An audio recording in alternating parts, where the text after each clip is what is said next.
Buenas tardes amigos, ¿cómo están? Soy su amigo Alejandro Guadarrama en esta que es una cápsula más de la opinión que nadie pidió. Hoy martes 24 de noviembre del año 2020, cuando son 12 minutos para la 1 de la tarde. Y bueno, pues con el gusto de saludarlos y desde luego agradecerles a todos, cada uno de ustedes por sus mensajes, sus sugerencias, sus saludos y sus observaciones, las que mucho valoro y agradezco. Y bueno, pues aquí estamos una vez más para platicar un poquito de algo que todos sabemos y que todos vemos y que a 2 años, transcurridos apenas 2 años del gobierno del presidente Andrés Manuel López Obrador, pues tenemos que empezar a contemplar. Normalmente 2 años sonaría muy pronto para hablar del tema de la sucesión presidencial, pero este gobierno ha sido muy sui generis en muchas cosas. Ahí sí hay cambios entrecomillados. El desgaste que ha venido sufriendo este presidente no es cosa menor, aunque los números aparentemente no lo reflejen en su popularidad. El desgaste proveniente de las prácticas un tanto cuanto carentes de oficio y de experiencia política en algunas de ellas, pues sí lo han llevado a tener un desgaste, ¿no?, en su imagen importante, el cual se refleja básicamente en redes sociales. Las redes sociales que cada vez son más un factor en cuestión política. Yo haría una respetuosa invitación a quienes se quieran dedicar a la actividad política en el futuro, que revisen bien todo lo que tengan en Twitter, en Facebook, en fin, en todas las redes sociales, en YouTube, sus contenidos, sus videos y sus declaraciones. Porque, por ejemplo, al presidente le debe de resultar muy incómodo el encontrarse con declaraciones que hizo en el pasado y que infortunadamente para él se ajustan a la nueva realidad o a la actualidad, y pues en las redes sociales echa mano de ellos como un recordatorio de lo que dijo que podía hacer y que no se hace, ¿no? De lo que podía hacer y lo que podía hacer. Y no ha sucedido así ni lo ha cumplido, ¿no? Es complicado y se abre un debate que tal vez valga la pena abordar en otra cápsula, que es qué tanto derecho tienen los políticos de mentir en sus campañas y qué tanto quienes votamos lo sabemos, lo permitimos y lo admitimos como algo no solo aceptado, sino verdadero. Es decir, desde mi punto de vista, los políticos deberían estar obligados a no mentir en campaña, porque pues es, al final de cuentas, toda forma de engaño es una forma de fraude. Entonces, eh, también las personas deberíamos de guiarnos, distinguir y saber diferenciar quién nos miente y quién no miente, y quién nos dice cosas que sean posibles y quiénes no nada más en cargos de elección popular para presidente de la República, sino los mismos senadores, diputados, presidentes municipales, ¿no? Presidentes municipales que bueno, se aventuran. Aquí en Hidalgo acabamos de tener elecciones.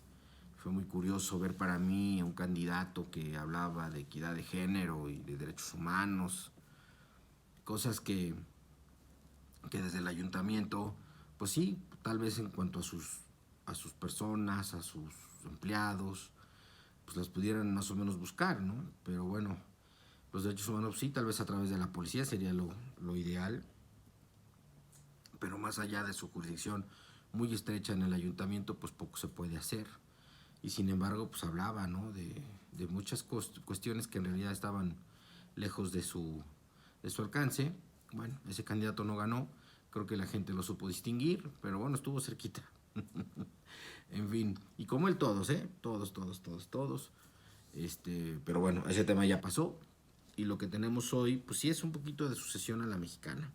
¿Por qué hablo de la mexicana? Bueno, el origen de nuestra política moderna, entrecomillado, pues nos remite forzosamente al PRI, partido que estuvo 70 años o más, bueno, 70 años seguidos en el poder, en estados como el nuestro ya más de 80, eh, y lleva 1929, va a cumplir en, en 8 años, 100 años de su fundación, y de esos 100 años, pues prácticamente vigente, algunas veces más, algunas veces menos, pero siempre vigente en la actividad política nacional. Bueno, ese PRI pareciera haber puesto las bases o las formas, ¿no?, políticas en muchos casos, y bueno, pues con la llegada del Partido Acción Nacional en el año 2000 a la presidencia de la República y su continuidad en el 2006, pareciera que esas formas poco variaron, sobre todo en el 2000, porque para la sucesión del 2006, por ahí Vicente Fox intentó con Santiago Krill imponer, como se dice, al delfín o al tapado, palabras muy, pues muy de la política ya mexicana. ¿Por qué digo mexicana? Porque efectivamente considero que las fundó, las hizo el PRI, pero las abrazaron los demás partidos, las hicieron suyas y entonces dejó de ser del PRI para convertirse en prácticas de política a la mexicana.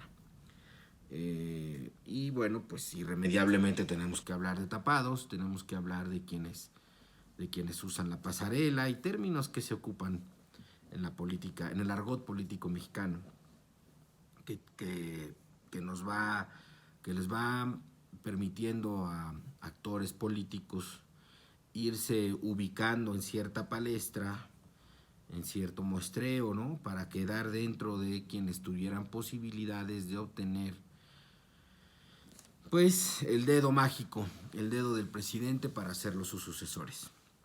Hoy pareciera haber dos muy fuertes, que son Claudia Sheinbaum, quien es la gobernadora de la Ciudad de México, una mujer con una ya amplia trayectoria política, siempre ligada a Andrés Manuel López Obrador, y Marcelo Ebrard, priista cercano a Manuel Camacho Solís en sus inicios, ahora muy afín, o ya desde hace algunos años, muy afín a Andrés Manuel López Obrador, de tal confianza que le tocó ser aquel gran elegido por Andrés Manuel López Obrador como su sucesor en lo que entonces era la regencia de la Ciudad de México, o el regente del Distrito Federal, ¿no? Después de haber sido Andrés Manuel López Obrador, siguió Marcelo Ebrard Casaubon, que bueno, pues salió corriendo, salió mal por un asunto que ustedes recordarán de un linchamiento en, no recuerdo si en Xochimilco, un asunto que desde el punto de vista de estrategia política y de seguridad fue muy mal manejado, que vino aunado al cubrir casi en vivo por parte de los noticieros la noticia, y bueno, le dio como resultado su salida, ¿no? La presión fue muy fuerte, la presión social fue muy fuerte, pero bueno, en apariencia todo eso quedó en el olvido. Llama la atención y quiero hablar del tema porque si ustedes lo observan bien, estamos en medio de una competencia política entre estos dos factores, entre estas dos personas, entre estas dos corrientes. Claudia Sheinbaum, que para mi gusto se ha convertido en un personaje incómodo inclusive para el presidente, por lo que yo considero un manejo más acertado de la pandemia de COVID-19. Es dentro de los muy pocos políticos actuales que tienen ejercicio de gobernanza los que han manejado mejor la pandemia. Ahí hay un grupo muy exclusivo de personas, de políticos, que han obtenido a raíz de esta pandemia desastrosa en muchos factores una plusvalía política.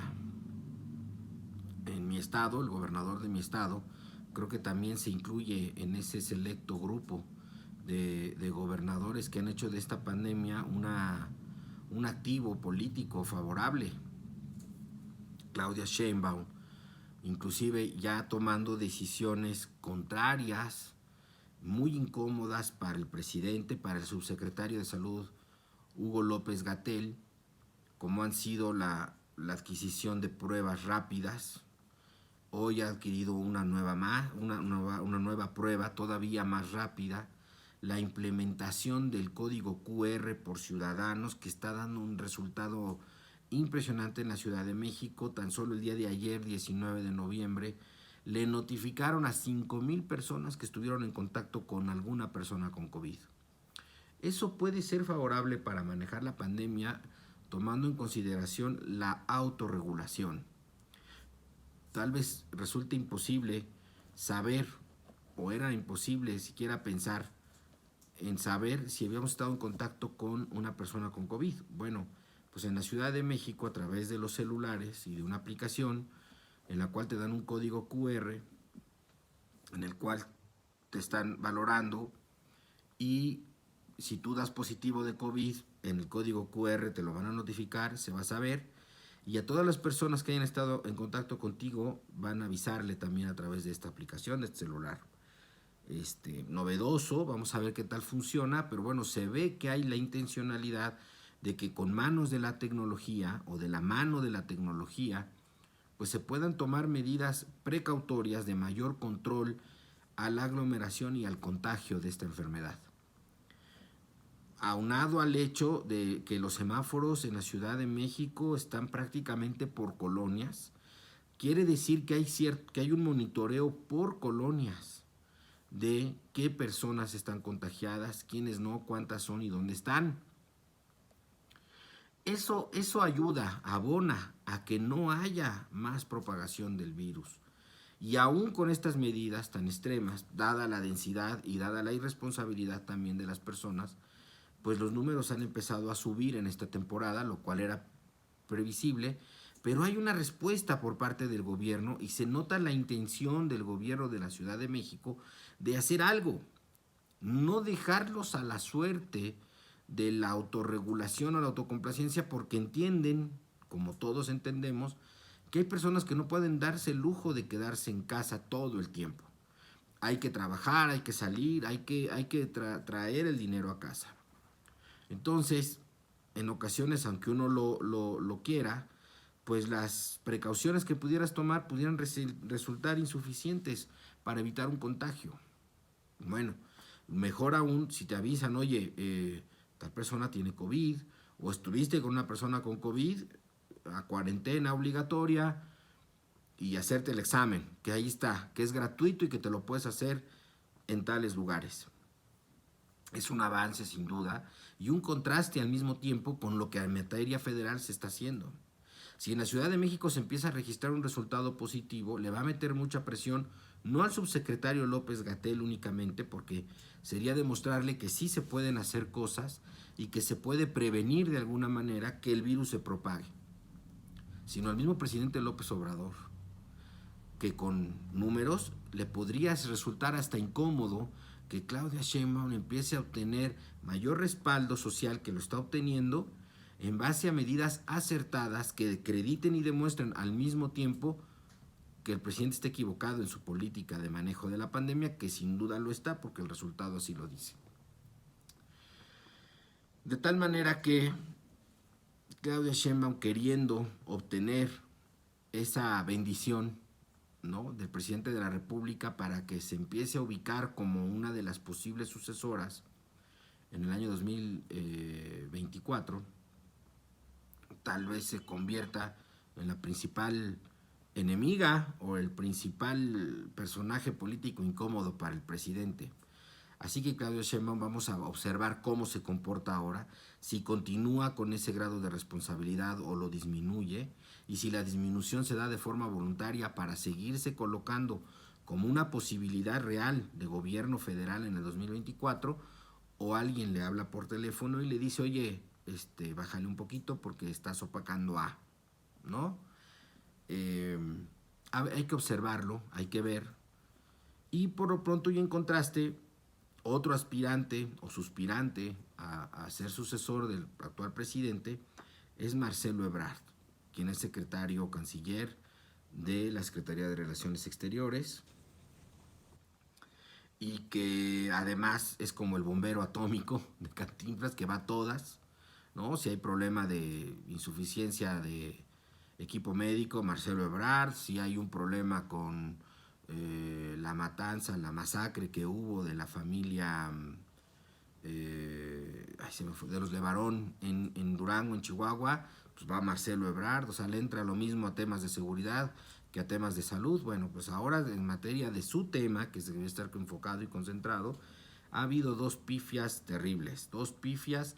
El resultado me dicen que fueron pifias, ¿no? Yo entiendo al momento de hablar de la espera, por así decirlo, que el presidente López Obrador hace en no felicitar a Joe Biden como presidente electo de los Estados Unidos de América, y lo hace con la finalidad de respetar, según él, los tiempos legales que marca las leyes en Estados Unidos, fundamentado en el principio constitucional de no intervención, eh, inspirado dicho principio en la doctrina Estrada, en la que la libre determinación de los pueblos, lo cual ya es obsoleta. Es obsoleta, les voy a explicar por qué. Es una teoría del siglo pasado, que en su momento fue muy romántica, muy útil para no meterse en problemas, pero en realidad el mundo ya cambió, que es algo que este presidente no ve.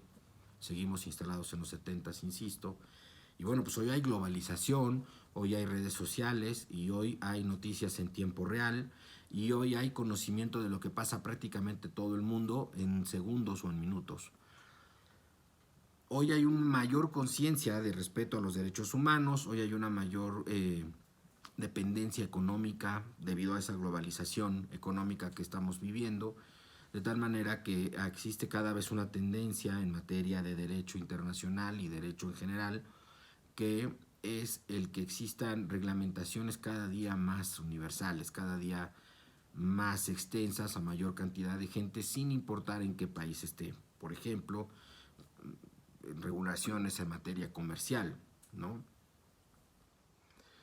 Cada vez tienes que cumplir más con requisitos. Si tú quieres vender en Estados Unidos o en Canadá, pues hay una reglamentación independientemente de qué país se tiene que cumplir.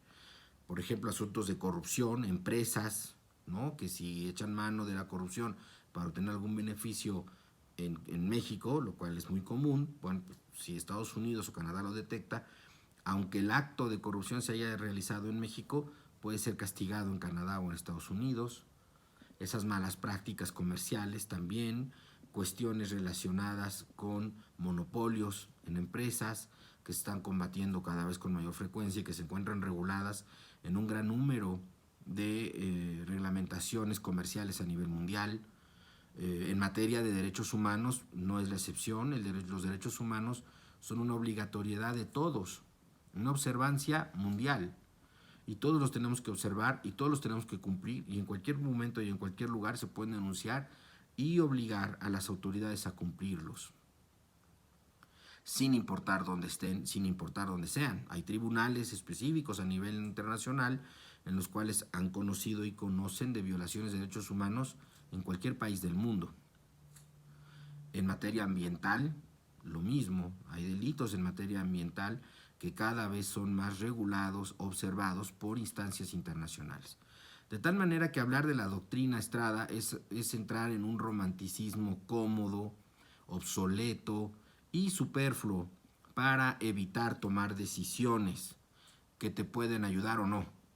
Esa es la verdad, o comprometer o no. Desde mi punto de vista, y el resultado así lo dice, fue un error no felicitar a Joe Biden. Es un error porque hoy el mismo presidente Donald Trump, a través de un Twitter, todavía no lo reconoce de hecho, pero ya deja la puerta abierta para que inicie el proceso de entrega del gobierno de Estados Unidos al nuevo presidente Joe Biden. El no felicitar a Joe Biden fue un error.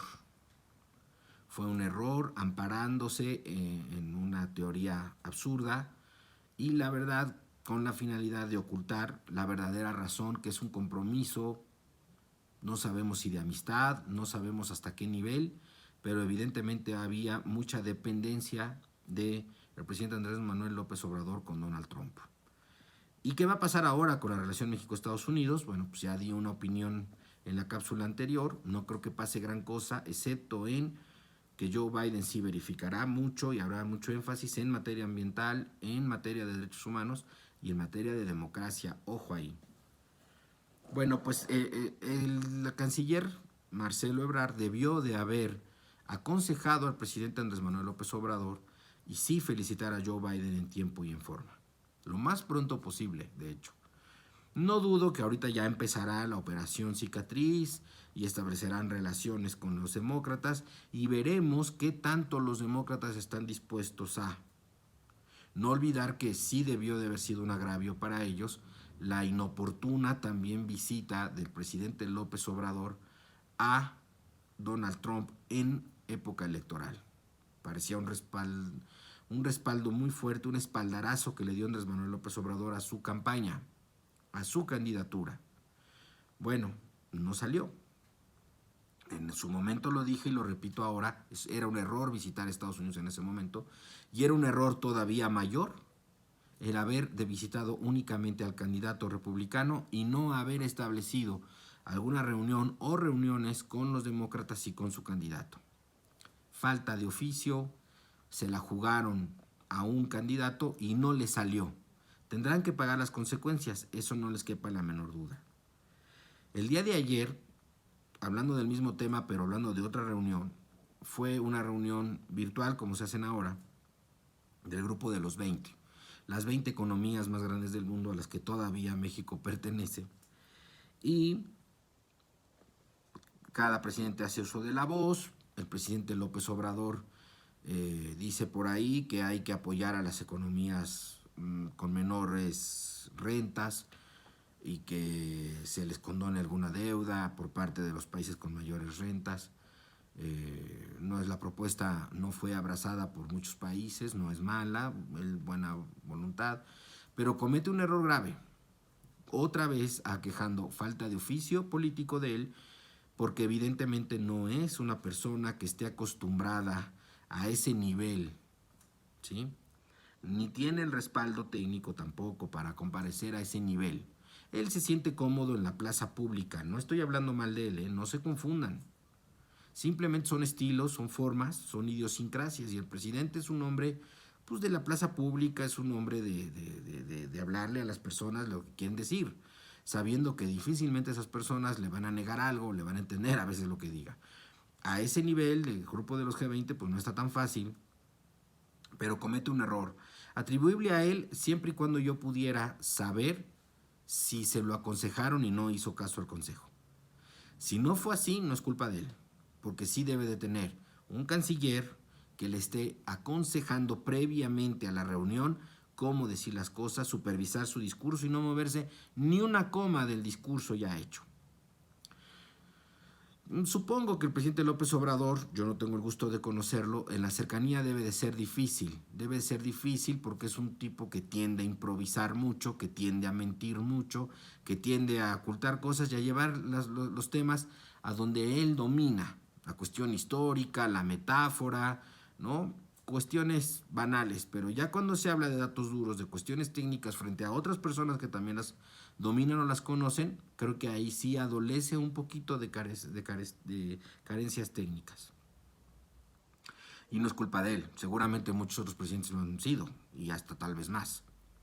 Pero tienen asesores y hacen un discurso y no se mueven una coma del discurso. Bueno, ¿qué error es el que estoy hablando?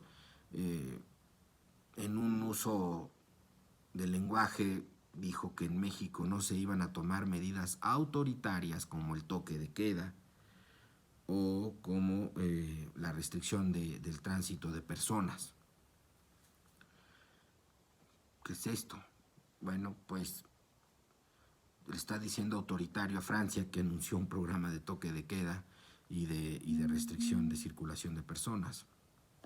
Le está diciendo autoritario al presidente del Reino Unido, que anunció un toque de queda. Les está diciendo autoritarios a las mayores democracias europeas del mundo. Y algo que pudiera pasar desapercibido para nosotros, que somos poco serios y poco formales, para ellos seguramente no fue un asunto menor, tal vez no llegue a ser grave, pero sí evidencia, que es lo que yo quiero hablar, falta de oficio político del presidente, falta de oficio político de Marcelo Ebrard. Y con ya van varias pifias que comete el presidente a nivel internacional porque piensa erróneamente también que la política internacional se basa en la política nacional, y claro que no. Ahora bien, esa es chamba de Marcelo Ebrard. Y a lo que voy es que si hubiera una carrera y que nosotros pudiéramos ver quién ha hecho mejor el trabajo, aparentemente hoy está mejor posicionada Claudia Sheinbaum que Marcelo Ebrard en base a los resultados que de su trabajo están dando. El problema que vemos aquí es que Claudia Sheinbaum, teniendo ese éxito, a quien está opacando es al mismo presidente, lo cual en política no se perdona, y con este presidente mucho menos. Hay que observar, amigos. Los invito hoy a observar el trabajo de Claudia Sheinbaum y observemos si sigue así, si mantiene esa inercia de trabajo o si la detiene. Nunca vamos a saber por qué, pero lo vamos a intuir, que es que le está haciendo sombra al presidente Andrés Manuel López Obrador, lo cual no es difícil, porque el trabajo alrededor de la pandemia ha sido muy desatinado, por decirlo menos. Pero les recuerdo que hoy, como siempre, la obligación es nuestra y el autocuidado es la clave. Bueno, eso es todo lo que yo quería compartir hoy con ustedes. Es una cláusula muy breve.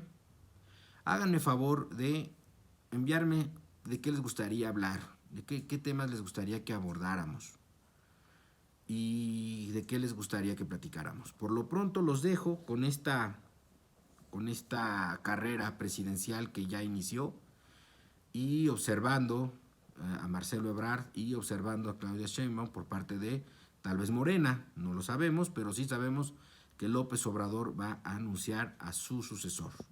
¿Por qué lo sabemos? Porque es una práctica política mexicana que nació en el PRI, que nace del autoritarismo, y bueno, pues Andrés Manuel López Obrador no será la excepción, lo disfrazará de encuesta, lo disfrazará de algún modo supuestamente democrático, pero en realidad sabemos que él va a imponer a su candidato a la presidencia. No sé si de Morena, ese es otro tema, ¿eh?